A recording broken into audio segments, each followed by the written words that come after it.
Mula Luzon, Visayas at Mindanao, lagi kang una sa mga balita at impormasyon sa mas pinalakas na unang balita.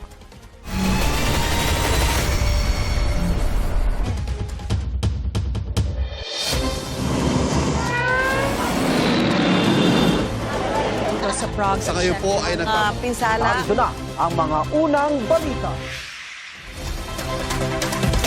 Pinuna ng Malacanang ang mga panibagong pasaring ni Vice President Sara Duterte laban kay Pangulong Bongbong Marcos. Gusto agawin yung posisyon ni Bongbong Marcos. Gusto ko makita ng taong bayan hanggang sa dulo kung gaano walang hiya si BBM. WH ang Pangulo. At bakit? Sino ba yung may records na ang pagpatay? Sino ang nagbanta ng buhay? At sino may kakilala sa assassin? Itong Independence Day, ang ginawa ni VP Sara, binulgar niya lang. At kinainisan niya yung gawain ng pamilya niya. Kasi gawain ng pamilya niya yung mga lahat ng binanggit niya eh. Noong Independence Day celebration sa Davao City, natanong ang bisi kaugnay sa panahawagan ng ilang grupo na pangunahan niya ang people power laban sa administrasyon. Ay sa bisi, hindi siya sang-ayon dito at iginit na may sinumpaan siya sa kanyang opisina na poprotektahan niya ang konstitusyon.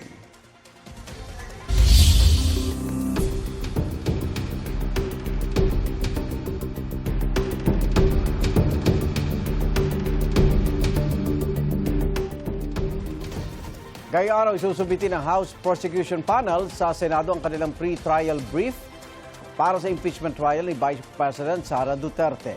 Kahit may usap-usapan tungkol sa basehan ng bilang ng mga senador, kaugnay sa 2/3 na kailangan para makonvict ang bise, 16 pa rin daw ang pinaghahandaan nilang makuwang boto, sabi ni House Prosecutor Representative Terry Ridon. May unang balita si Jonathan Agdal.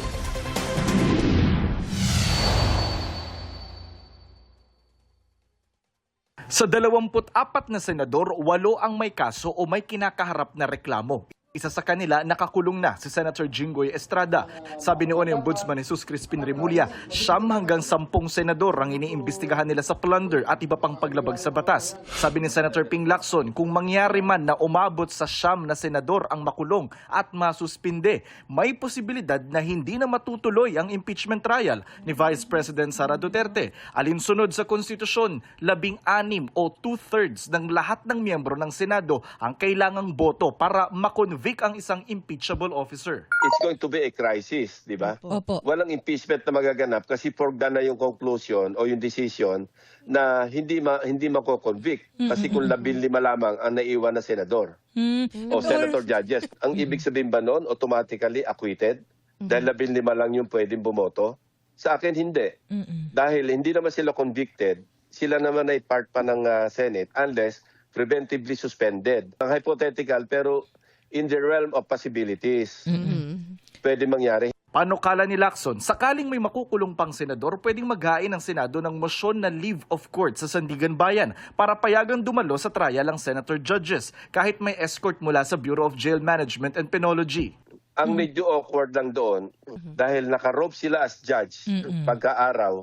Pagkatapos naka-PDL uniform na sila sa gabi. Noong Biyernes, pinalutang ng Senador Alan Peter Cayetano ang usapin na baka ibaba sa 12 sa halip na 16 ang kailangang boto para makonvict ang isang impeachable officer. Are we going to really have an impartial trial or aayusin at luto na to? Are we going to tell them the truth that dapat 16 to convict?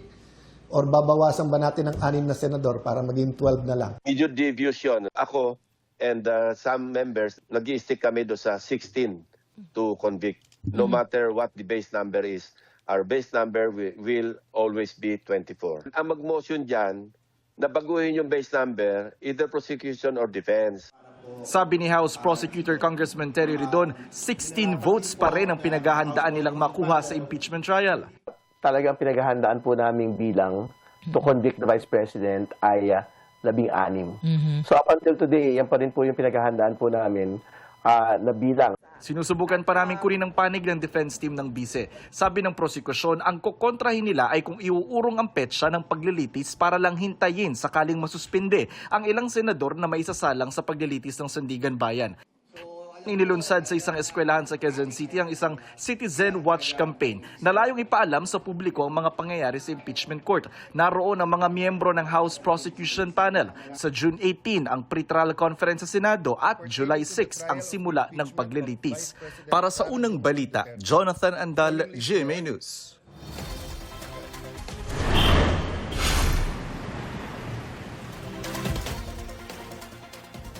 Ngayong maulan ang panahon, tumaas ang presyo ng ilang isda, baka at manok sa Metro Manila. Bumaba ang presyo ng karning baboy at ilang seafoods. Live mula sa Maynila, may unang balita si Bam Alegre. Bam! Evan, good morning. Dito sa wet market ng San Andres, Maynila ay may paggalaw sa presyo ng karne, pati na rin ng seafood.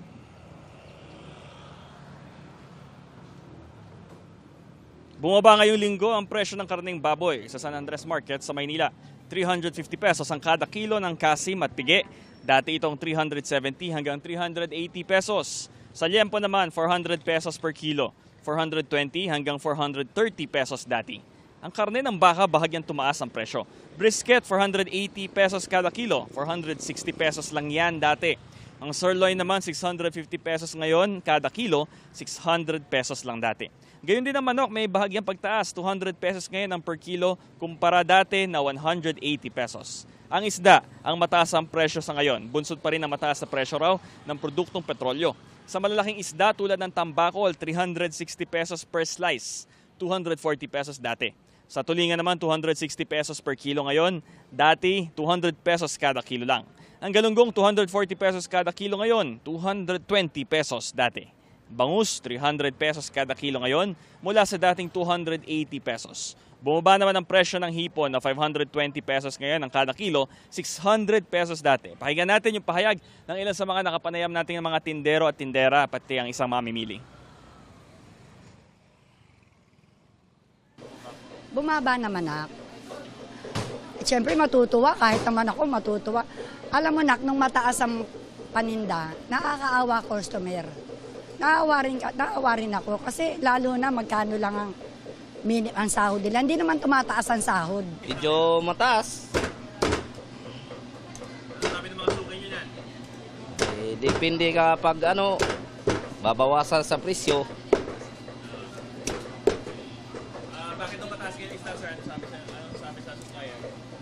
Sa biyahe, dahil mahal ang gasolina. Kung anong mahal, huwag mo nang bilhin ngayon. Susunod na lang, yung mga kung anong gulay na mura, yun mo nang bibilhin.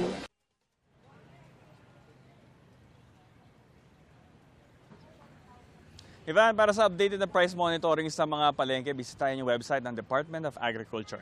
Ito ang unang balita mula rito sa Maynila. Bam Alegre, GMA News. Hindi pa man nakakabangon sa mga pinsala ng magnitude 7.8 na lindol noong June 8, ilang lugar sa Sarangani ang binaha dahil sa malakas na ulan. Sa kuha sa barangay Pananag sa bayan ng Maasim, kitang rumagasa ang kulay putik na baha. Perwisyo yan sa ilang residente na tumawid sa baha para makakuha ng malinis sa inuming tubig. Sa barangay Nomo naman, pinagtulungan ng mga residente na itawid ang isang motorsiklo sa rumaragasang baha. Umapaw kasi ang ilang sapa at ilog sa lugar. Umapaw rin ang ilog sa barangay Lumasal kaya naging matindi rin ang bahang naranasan sa lugar. Sa bayan naman ng Kiamba, 2 bahay ang nawasak dahil sa rumaragasang tubig mula sa ilog. Ay sa Pag-asa, easterlies ang nagpaulan sa probinsya ng Sarangani nitong weekend.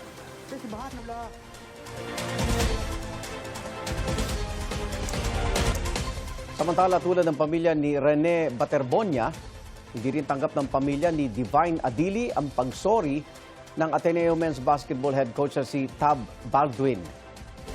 No amount of word, sorry, what is sorry? Sorry is not enough because no amount of word that will make Divine to come back to this world again. The justice that I want there is the truth, explanation on how everything happened. The damage has been done, and it has thrown my family into a very big problem.